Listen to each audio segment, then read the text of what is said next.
Assalamualaikum warahmatullahi wabarakatuh. Perkenalkan, nama saya Siti Fatima dari kelas 12 IPS 1. Di sini saya akan mempresentasikan tentang pengaruh kemajuan iptek terhadap NKRI. Kemajuan iptek juga memberikan pengaruh yang sangat besar dalam bagi kehidupan politik.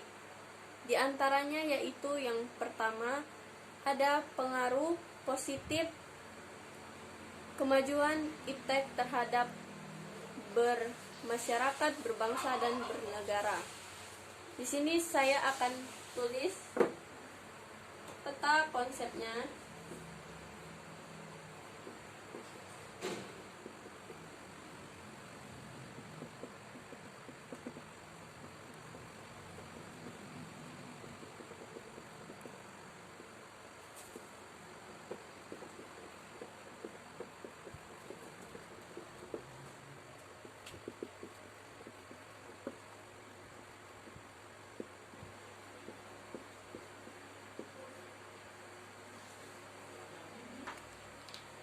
Di sini kita akan membahas pengaruh positif kemajuan iptek.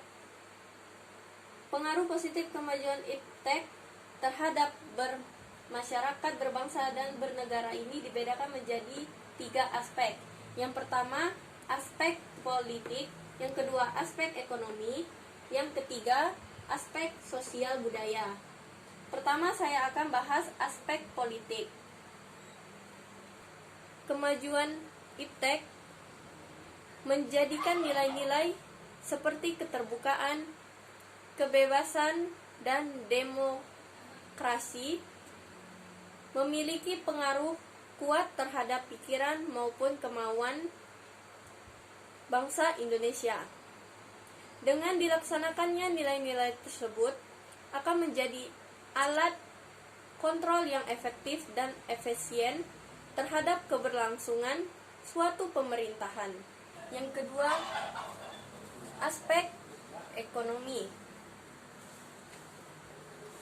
Pengaruh positif iptek bagi ekonomi bisa kita jadikan contoh, yaitu yang pertama, meningkatnya investasi asing atau penanaman modal di negara Indonesia.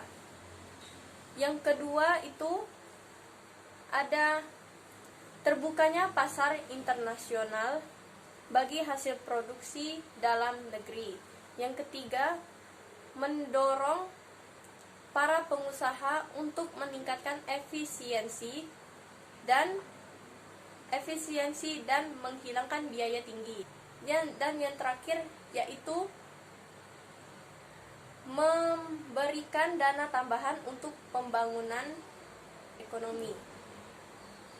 Dan selanjutnya yang ketiga itu adalah aspek sosial budaya. Dengan adanya informasi kita bisa mencontoh dan belajar banyak dari tata cara nilai sosial budaya, cara hidup, pola berpikir yang baik, maupun kemajuan ilmu pengetahuan dan teknologi dari bangsa lain yang telah maju untuk kemakmuran dan kesejahteraan rakyat. Dan yang keempat itu adalah aspek hukum pertahanan dan keamanan. Yang keempat adalah aspek hukum, pertahanan, dan keamanan. Pengaruh positif iptek dalam bidang hukum, pertahanan, dan keamanan misalnya yaitu 1.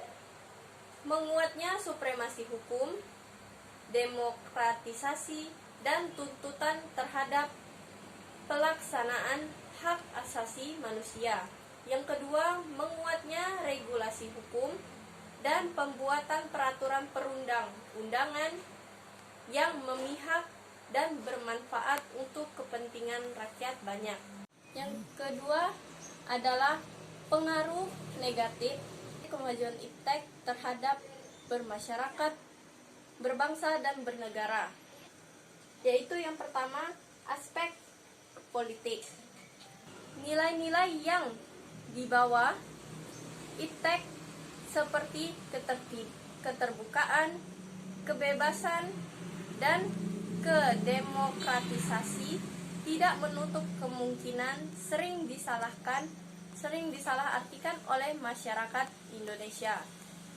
Akibatnya, hal tersebut akan menimbulkan terganggunya stabilitas politik nasional, terjadinya tindakan-tindakan anarki sebagai reaksi terhadap sikap pemerintah yang menurut mereka tidak terbuka, tidak memberikan kebebasan, dan tidak demokratis kepada rakyatnya. Kemajuan IPTEK dapat berpengaruh bagi kehidupan ekonomi. Di antaranya yang pertama itu adalah timbulnya kesenjangan sosial yang tajam sebagai akibat dari adanya persaingan bebas. Dan yang kedua, pemerintah hanya sebagai regulator pengaturan ekonomi yang mekanismenya akan ditentukan oleh pasar. Yang ketiga adalah aspek sosial budaya. Kemajuan IPTEK dapat melahirkan pengaruh positif bagi masyarakat sosial. Di antaranya yang pertama itu ada lunturnya nilai-nilai keagamaan dalam kehidupan sehari-hari. Yang kedua, munculnya sifat hedonisme, yaitu kenikmatan pribadi dianggap sebagai nilai hidup tertinggi.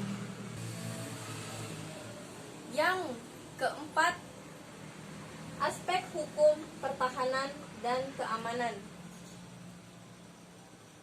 Aspek hukum, pertahanan, dan kemajuan IPTEK juga dapat memberikan pengaruh negatif bagi hukum, pertahanan, dan keamanan negara. Yang pertama itu adalah dampak yang ditimbulkan dari kemajuan IPTEK dalam aspek hukum, pertahanan, dan keamanan adalah akan menimbulkan tindakan anarkis dari masyarakat yang dapat mengganggu stabilitas nasional, ketahanan nasional, bahkan persatuan dan kesatuan bangsa. Adalah membangun sikap selektif dalam menghadapi berbagai pengaruh kemajuan IPTEK. Yang pertama, sikap tanggung jawab dalam pengembangan IPTEK dari amanat UUD NRI tahun 1945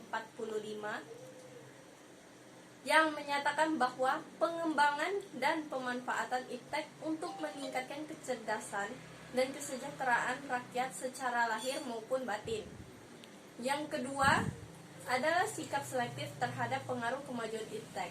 Sikap selektif seperti ini, kita dapat mengambil keuntungan dari kemajuan IPTEK dan terhindar dari dampak buruk.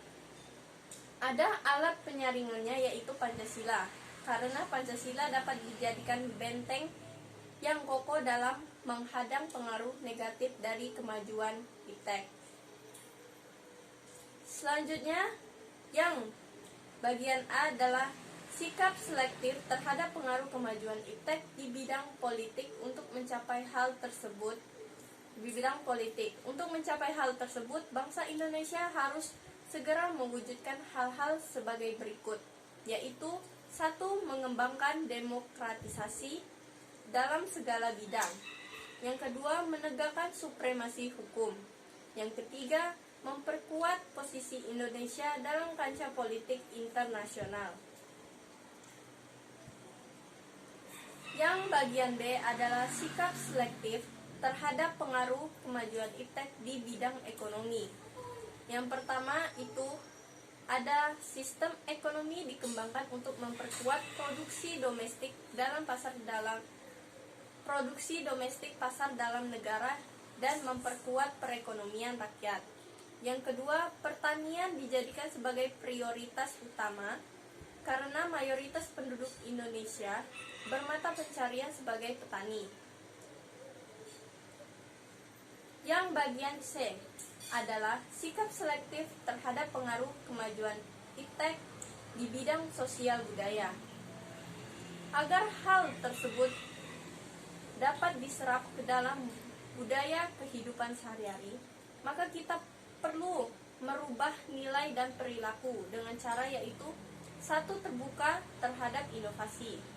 Yang kedua, dapat memanfaatkan pengembangan iptek. Demikian, itulah yang bisa dapat saya sampaikan. Sekian dari saya. Terima kasih. Wassalamualaikum warahmatullahi wabarakatuh.